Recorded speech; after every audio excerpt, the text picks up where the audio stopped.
The dream always starts the same way. Erika standing at the edge of our favorite cliff, her white dress billowing in the wind as she turns to face me. But before I can reach her, before I can grab her hand, she's gone. I wake up gasping, tears streaming down my face, the echo of her laughter still ringing in my ears. My name is Lorelei, and 3 days ago I buried my sister. Sweetheart, the guests are starting to arrive. My cousin Ava's gentle voice pulls me back to reality. I'm standing in front of my bedroom mirror, adjusting the black dress I bought specifically for this day, the memorial service. I found something, I tell her, pulling Erika's leather-bound journal from my bedside drawer. Last night, while going through her things, Ava moves closer as I open the first page. There, in Erika's distinctive handwriting, are the words that have been haunting me since I discovered them. The truth lies in the waves, where memories crash against shore. Find me there, Laurie. What do you think it means? Ava asks. I don't know, but I'm going to find out. Downstairs, the house is already filling with mourners. My mother, Gianna, stands by the fireplace accepting condolences with the practiced grace of a society woman. My father, Xander, is nowhere to be seen. Lorelei, my mother's voice cuts through the murmur of conversation. Mr. Hunt is here. Do try to look presentable. I bite back a retort. Even now, even today, appearances matter more to her than anything else. Reuben Hunt, our community's most respected leader, approaches with genuine sympathy in his eyes. Lorelei, my dear, Erika was a light in this world. Thank you, Mr. Hunt. I manage a small smile. She would have been happy you came. Your sister touched many lives, he continues. Her work with the Children's Hospital was remarkable. Before I can respond, my father appears, glass in hand. Reuben, thank you for coming. Have you heard about our plans for the beachfront property? My stomach turns. The property he's referring to is my surprise, a seaside retreat I'd been planning to give them, a place of solace where they could remember Erika. I hadn't even told them yet. Dad, I interrupt, can we talk privately? In the study, I close the door behind us. I wanted to tell you first. I've been working on something, a place by the ocean. I thought you and Mom might... The realtor called this morning, he cuts in. Mentioned you were looking at properties. Smart thinking, sweetheart. That inheritance could be put to good use. My heart sinks. Inheritance? Dad, I was planning to buy it as a gift, for you and Mom, to remember Erika. He laughs, the sound harsh and unfamiliar. Don't be naive, Lorelei. Your sister left everything to you, but we're family. We know you'll do the right thing. The right thing? Transfer the inheritance to us. We're your parents. We know best how to handle it. I step back, stunned by the coldness in his voice. This isn't about money, Dad. This is about Erika. Everything is about money, sweetheart. You'll understand when you're older. As he leaves the study, I pull out Erika's journal again. The cryptic message seems to take on new meaning. The truth lies in the waves. My phone buzzes, a text from Cade. You okay? Saw your dad looking upset. Meet me later, I type back. I need your help with something. That evening, after the last mourners leave, I stand in Erika's room.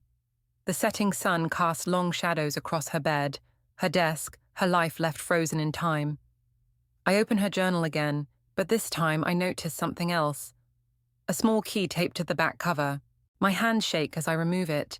Whatever truth Erika wanted me to find, whatever lies in the waves, I know now it's more important than ever.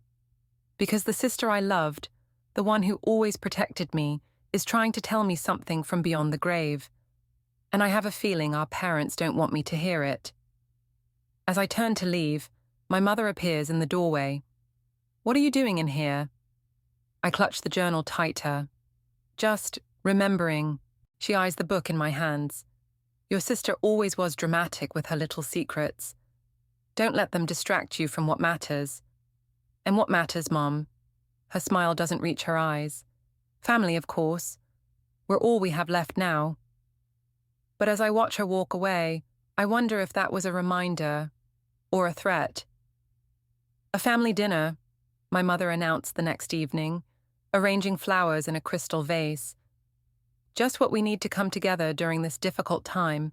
I watched her fuss over the table settings, everything perfect as always. The key from Erika's journal felt heavy in my pocket, a constant reminder of unfinished business. Cade arrived first, technically invited as my support, but really there as my witness. He squeezed my hand under the table as we waited for my parents. "You sure about this?" he whispered. "They need to hear it from me directly." The tension in the dining room could have been cut with a knife. My father sat at the head of the table, swirling his wine glass, while my mother picked at her salad. The empty chair where Erika should have been seemed to mock us all. "I've made a decision about the inheritance," I said, breaking the silence. My father's hand stilled on his wine glass. "Oh, I'm selling the beachfront property." The crystal glass slammed down hard enough to make me jump. "The hell you are." "Dad, we discussed this, Lorelei," my mother cut in, her voice sharp. "That property is meant to stay in the family." "It was never about the property," I said. "It was supposed to be a gift, but now I see—" "See what?" My father's face had turned red. "That your parents, who raised you, who gave you everything, don't deserve your sister's legacy." Cade cleared his throat. "Mr. Wolfe, legally speaking, the inheritance—" "Stay out of this, young man. This is family business." I stood up, my chair scraping against the hardwood floor. "I'm using the money to start a charity in Erika's name." The silence that followed was deafening. "You ungrateful little—" my father started, but my mother's hand on his arm stopped him. "Darling," she said, her voice honey-sweet and terrifying, "let's discuss this rationally. Why don't you and Cade give us a moment with Lorelei?" Cade shot me a concerned look, but I nodded. As soon as they left, my mother's facade cracked. "Do you have any idea what you're doing?" she hissed. "The embarrassment you'll cause? What will people think when they hear you've denied your own parents?" "They'll think I'm honoring my sister's wishes." "Your sister's wishes?" My father laughed bitterly. "She was barely an adult. What did she know about wishes?" I pulled out my phone and played the recording I'd made earlier that day. Their voices filled the room. "Once we get control of the inheritance, the house in Palm Springs, new Mercedes." My mother's face went white. "You recorded us?"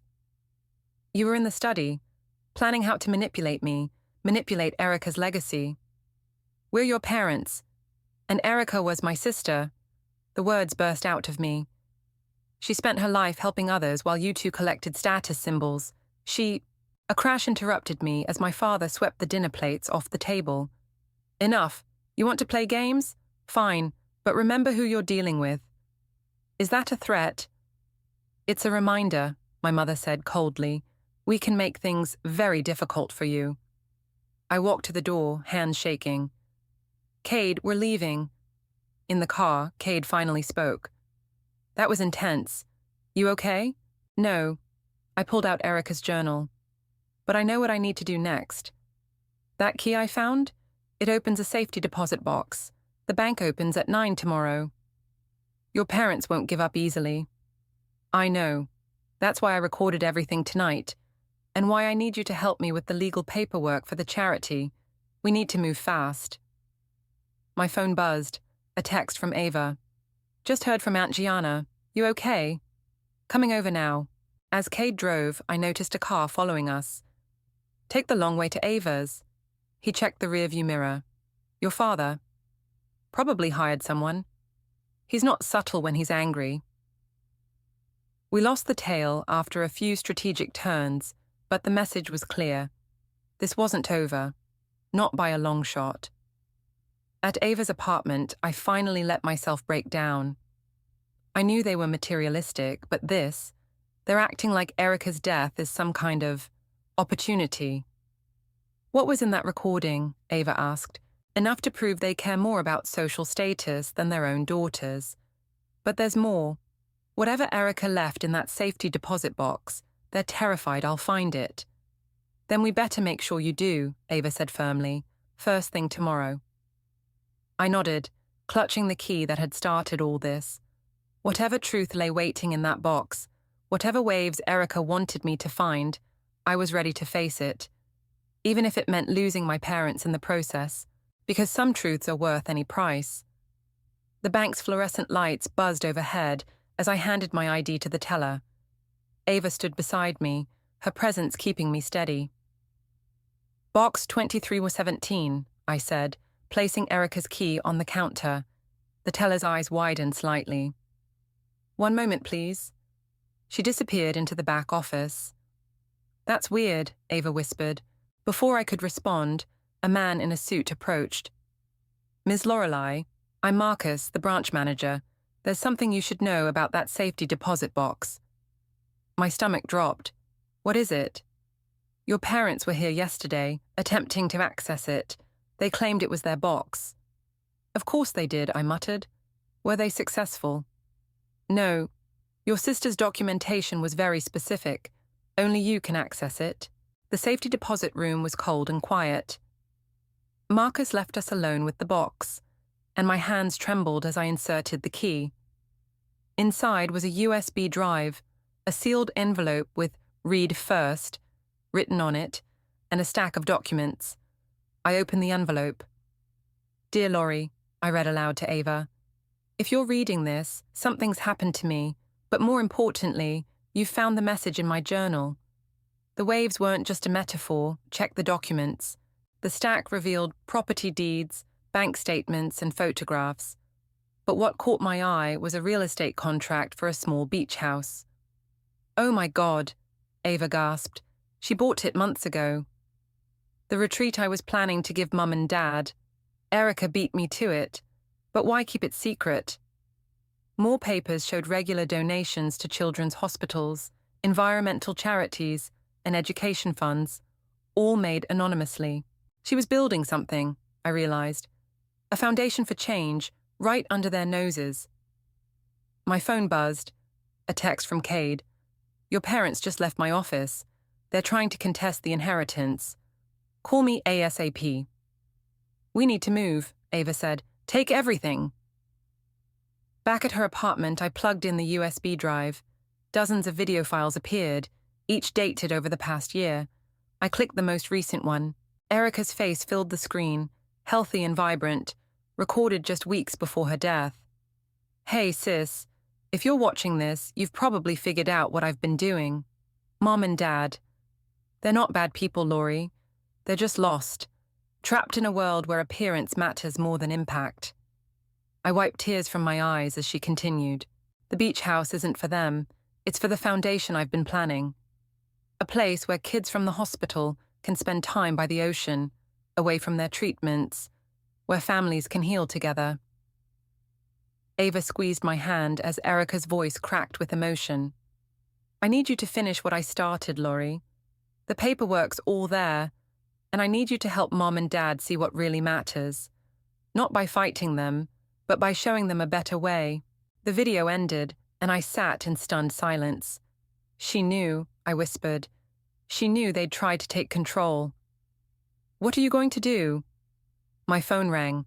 Reuben Hunt's name flashed on the screen. "Lorelei," he said when I answered. "I've been hearing concerning things about your parents' behavior. I'd like to help." "Mr. Hunt, Please, your sister confided in me about her plans. The foundation, the beach house, all of it. She wanted to ensure you'd have support when the time came." Hope flickered in my chest. "You knew? Come to my office, bring the documents. We'll announce the foundation properly, make it impossible for anyone to interfere." After hanging up, I turned to Ava. "I need to sell my property. All of it." "What? Why?" "To match Erika's contribution, double the foundation's impact." I pulled out my phone again. "Cade, I need you to draw up the paperwork. We're going to do this right." That evening, as Ava and I sorted through Erika's videos, another text came from my mother. "Your father is furious. Don't force us to take drastic measures." I showed Ava the message. "They're scared." "Good," she replied. "Maybe fear will finally make them listen." I opened Erika's journal again, running my fingers over her message about the waves. Now I understood. The truth wasn't just in the beach house or the foundation. It was in the ripple effect one person's actions could create. I'll need to move in with you for a while, I told Ava. Once they realize I'm selling everything. Already made up the guest room. She smiled. Erika would be proud, you know. Looking at the stack of documents, videos, and plans my sister had left behind, I felt something shift inside me. This wasn't just about standing up to our parents anymore. It was about continuing a legacy of change. And the waves were just beginning to rise. Reuben Hunt's office overlooked the city park where Erika used to volunteer. The irony wasn't lost on me as I spread the foundation documents across his desk. Your sister was meticulous, he said, reviewing the papers. She thought of everything. Almost everything. I handed him the latest letter from my parents' lawyer. They're claiming emotional manipulation, saying Erika wasn't of sound mind when she made these arrangements. Reuben's face darkened. That's low, even for them. A knock at the door interrupted us. Sarah, Reuben's assistant, poked her head in. The press is here for the announcement. My heart raced. Already? Strike while the iron's hot, Reuben said, standing. Ready to change some lives? The conference room was packed with local media. I recognized faces from the funeral, now eager for a different kind of story.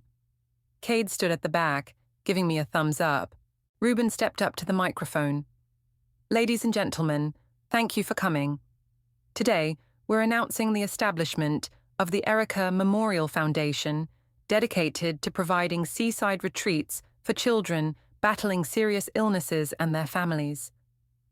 Camera flashes exploded as I took the podium.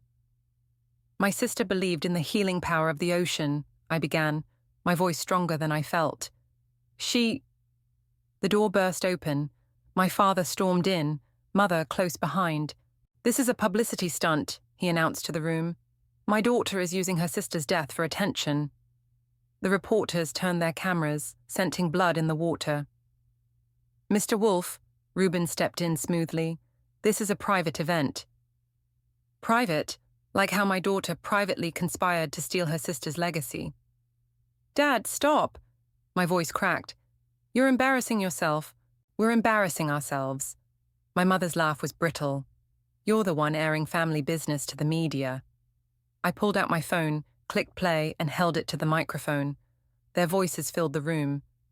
Once we get that money, we'll finally have the status we deserve. Erika's death is tragic, but we might as well benefit.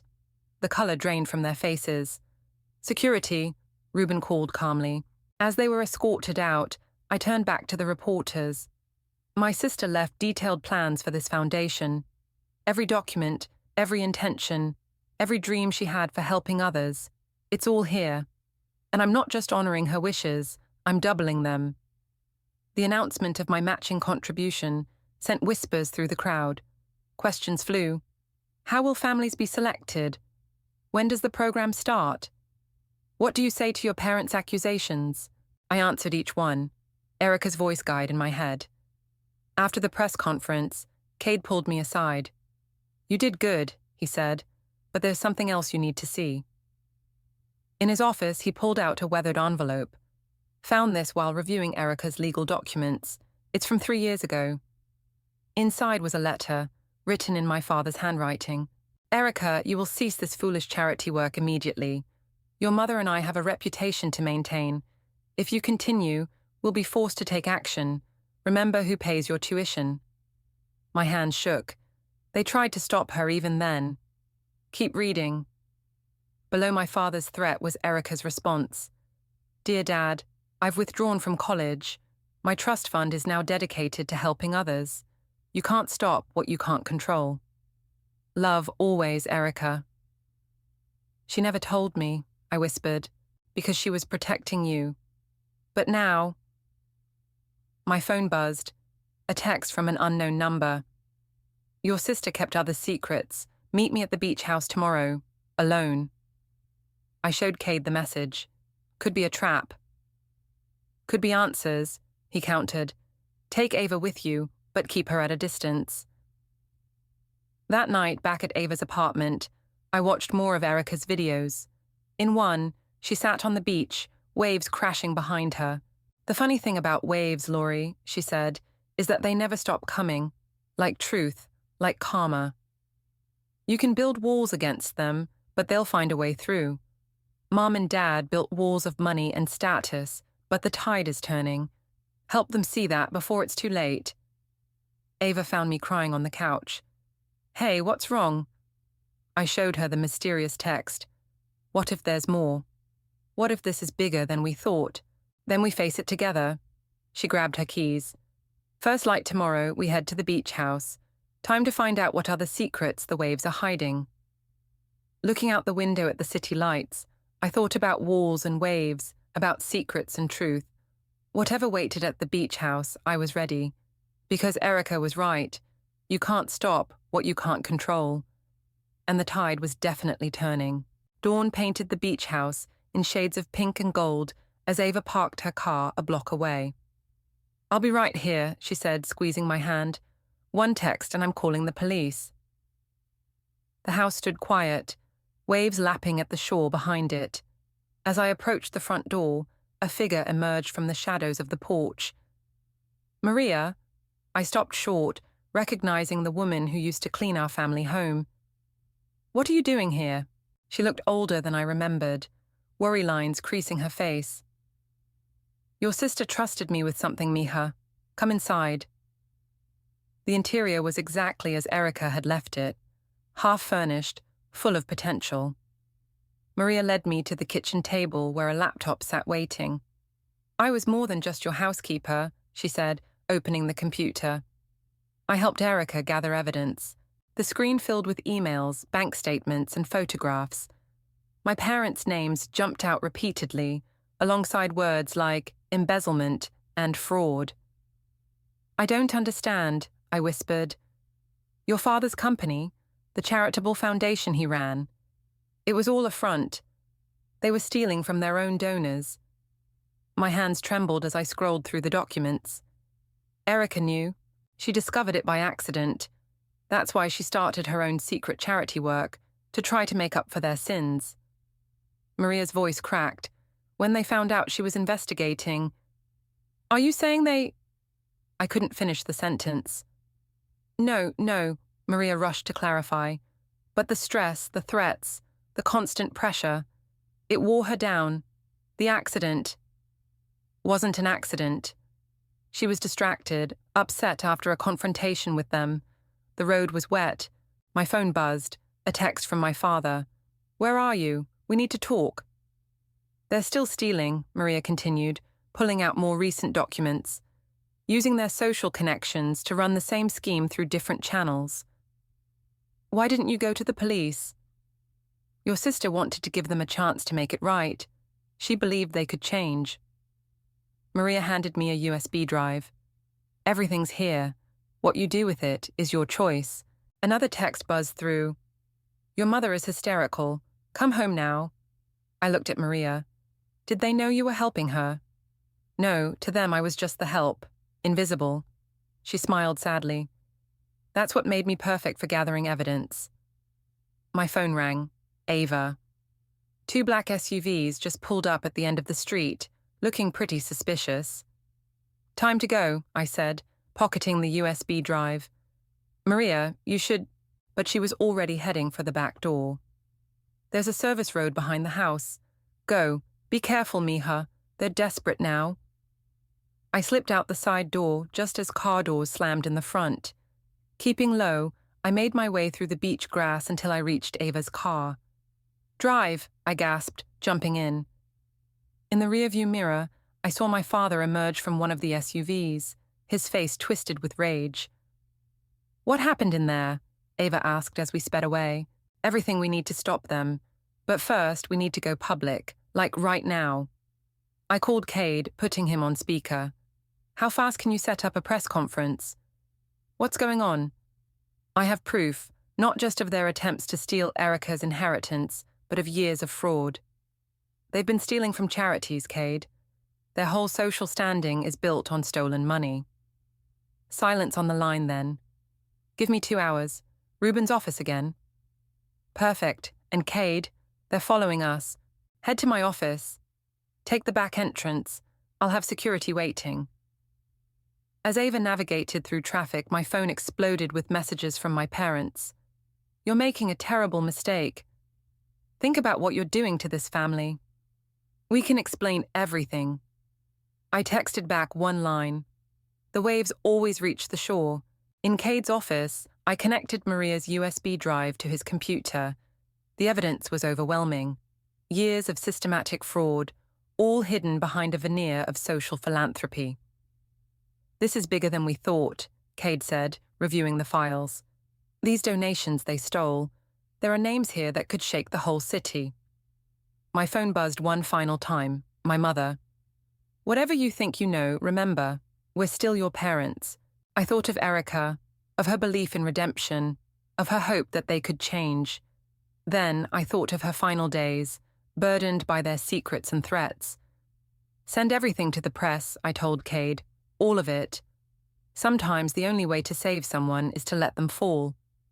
And as I prepared to expose my parents' crimes to the world, I realized that's exactly what Erika had been trying to tell me all along.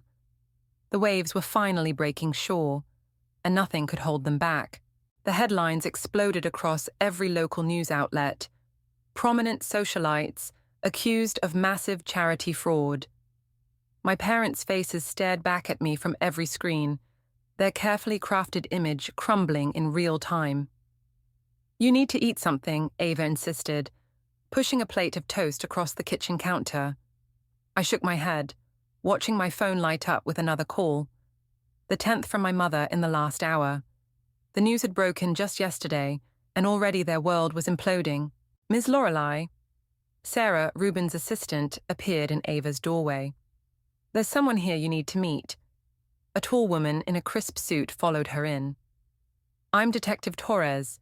We've been investigating your parents' charitable organizations for months, but could never get enough evidence. Until now." My hand shook as I poured coffee. "Months? Your sister contacted us but couldn't provide concrete proof. She was working on it." The coffee cup slipped from my grip, shattering on the floor. Ava rushed to clean it up as Detective Torres continued. "We need your official statement, and there's something else. Several other families have come forward, claiming your parents scammed them too." My phone buzzed again, a text from Cade. "Turn on Channel 7 now." The TV flickered to life, showing my father outside their house, surrounded by reporters. "My daughter is confused," he was saying, his voice breaking perfectly. "She's grieving her sister, lashing out. These accusations are completely unfounded." "What about the evidence?" a reporter shouted. "Fabricated by a disturbed young woman who—" I switched it off, feeling sick. "They're trying to discredit me." "It won't work," Detective Torres said firmly. "The evidence is too solid, but you should know, they've frozen their accounts and booked flights to the Cayman Islands." "They're running," Ava gasped. "Not if I can help it." I grabbed my keys.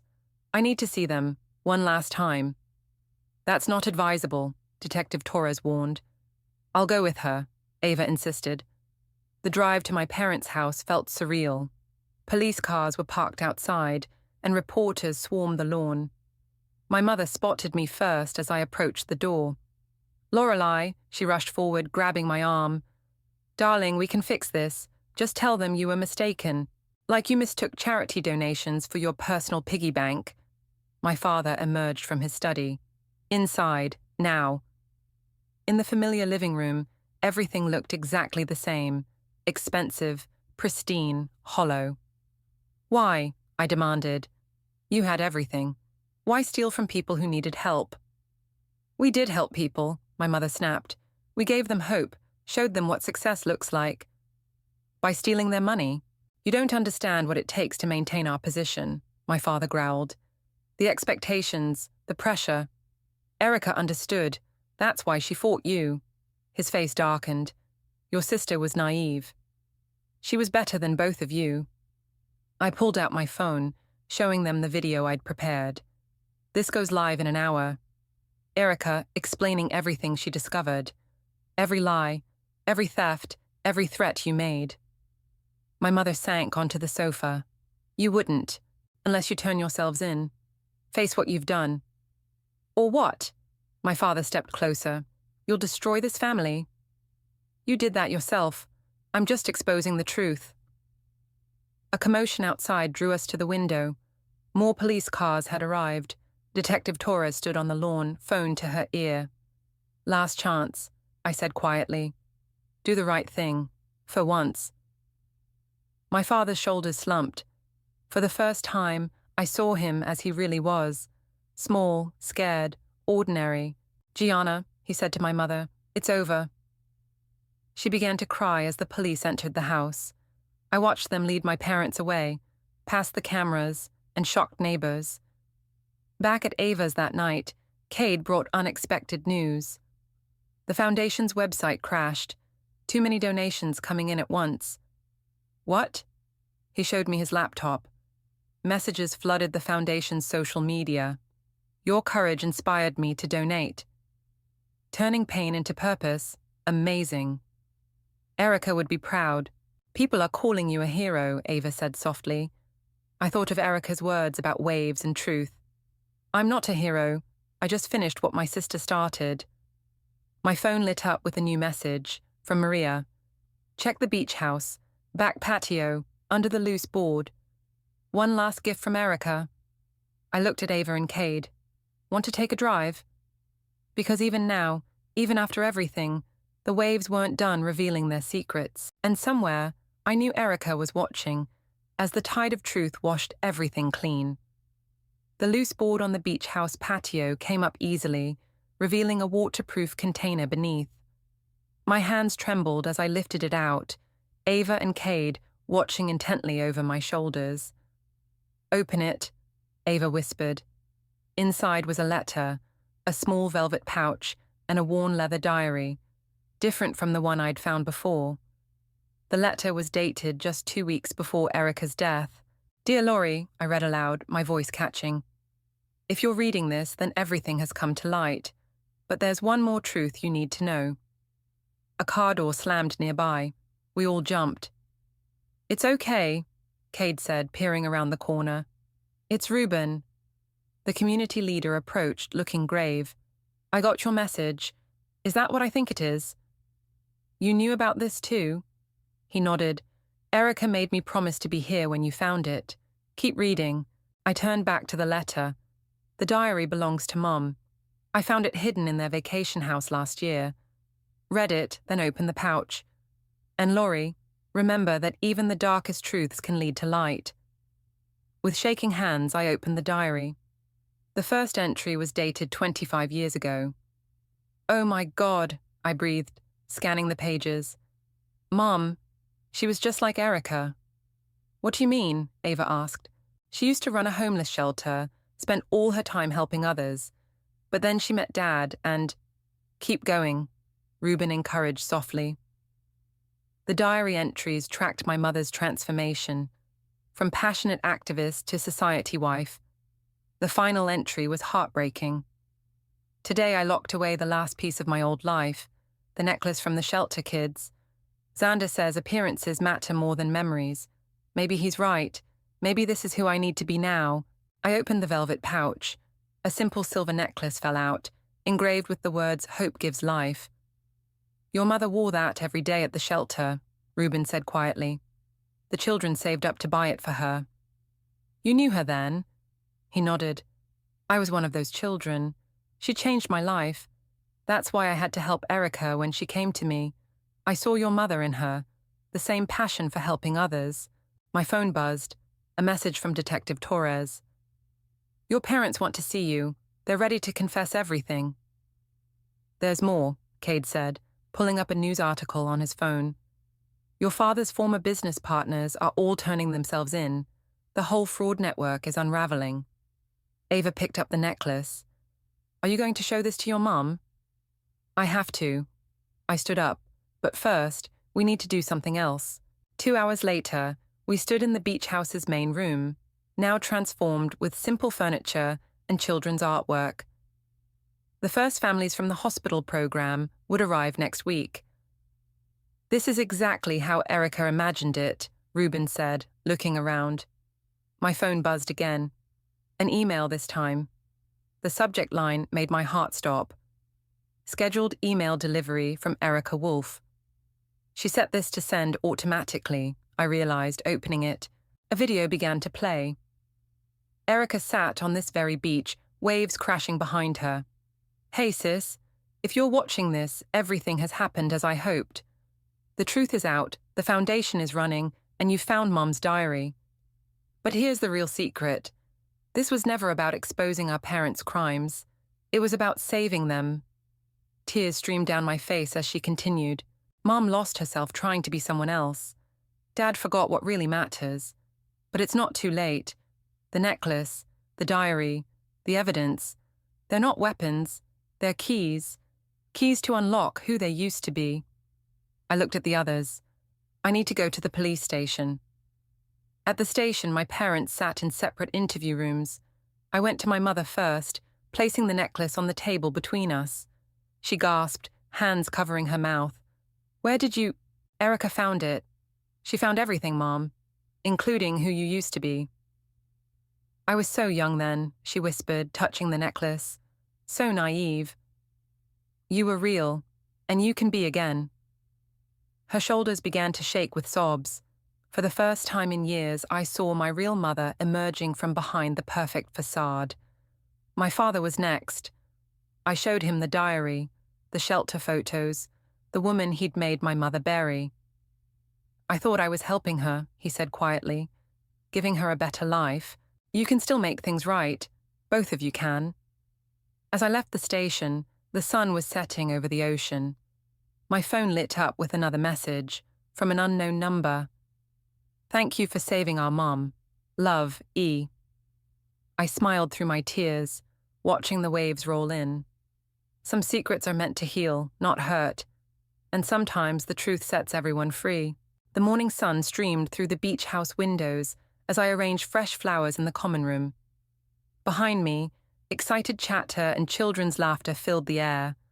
Our third group of families settling in for their retreat. Miss Lorelei, little Sophie, one of our regular visitors, ran up to me. Look what I found on the beach. She held up a perfectly formed sand dollar, her eyes bright despite the medical port visible beneath her collar. It's beautiful, I said, kneeling beside her. Should we add it to our collection? The door chimed. My mother stood in the entrance, looking smaller and softer in simple jeans and a sweater, her old necklace glinting at her throat. I brought breakfast for everyone, she said, holding up bags of fresh pastries. If that's okay. Sophie tugged my hand. Is that your mom? The one from the pictures? The pictures she meant were the old shelter photos we'd hung on the walls. My mother in her younger days, surrounded by the children she'd helped. Yes, that's her. I squeezed Sophie's hand. Why don't you show her where the kitchen is? As Sophie led my mother away, Ava appeared at my side. Your dad called. He's finished his community service hours at the homeless shelter. How's he doing? Ruben says he's different, actually connecting with people instead of just writing checks. My parents had taken plea deals, avoiding prison in exchange for full cooperation, substantial restitution, and community service. It wasn't perfect justice, but it was what Erika would have wanted, a chance for redemption. The sound of piano music drifted from the sunroom. I found my mother sitting at the old upright we'd installed, teaching Sophie a simple tune. The sight hit me hard, echoes of how she used to teach Erika and me. Remember this one? She asked, playing the first notes of a lullaby she'd sung when we were small. Every note, I said, sitting beside her. A commotion at the door interrupted us. Cade rushed in, waving his phone. You need to see this. He pulled up a video that was going viral. My father, speaking at a charity fraud prevention conference. But instead of his usual polished performance, he was raw, honest, emotional. I lost my daughter, he was saying, voice breaking. Not to death, but to my own greed. While she was trying to make the world better, I was trying to own more of it. Don't make my mistakes. Don't let wealth become your worth. My mother's hand stilled on the piano keys. He's finally understanding. We all are, I said softly. The day passed in a blur of activity. Art therapy sessions on the beach, support group meetings for parents, kids building sandcastles at sunset. As evening fell, I found myself walking along the shore. A familiar figure stood near the water, my father watching the waves. The shelter asked me to join their board, he said as I approached. Not as a donor, as a worker. What did you say? I said I needed to ask my daughters first. He turned to face me, both of them. I followed his gaze to where Erika's memorial bench sat on the dunes, waves crashing behind it. She would have loved all this, I said. The foundation, the families, you and Mum finding your way back. She knew we would. He pulled out a wrinkled paper, another of Erika's letters. Found this in my community service locker yesterday. Somehow she knew I'd end up there. The letter was short. Dad, when you're ready to read this, you'll understand what real wealth looks like. It's in the smiles you put on faces, not the money you put in banks. I forgive you. Now forgive yourself. A shout from the house drew our attention. Sophie was waving from the deck, where my mother was serving hot chocolate to the families. Coming? I asked him. He nodded, then paused. Lorelei, thank you for not giving up on us. Inside, the beach house hummed with life and healing. Sophie played her new piano tune. Parents shared stories of hope and fear. My mother poured drinks while wearing her shelter necklace proudly. I stepped onto the back deck, listening to the waves. A cool breeze carried the salt air, and for a moment I swore I heard Erika's laugh on the wind. The waves never stop coming, she'd said. But now I understood. Each wave brings something new. Healing, hope, redemption. And in the endless cycle of tide and time, even the deepest wounds can be washed clean. I touched the sand dollar in my pocket, smiled, and went back inside to join my family. The one I'd lost, the one I'd found, and all the new ones we'd help heal together.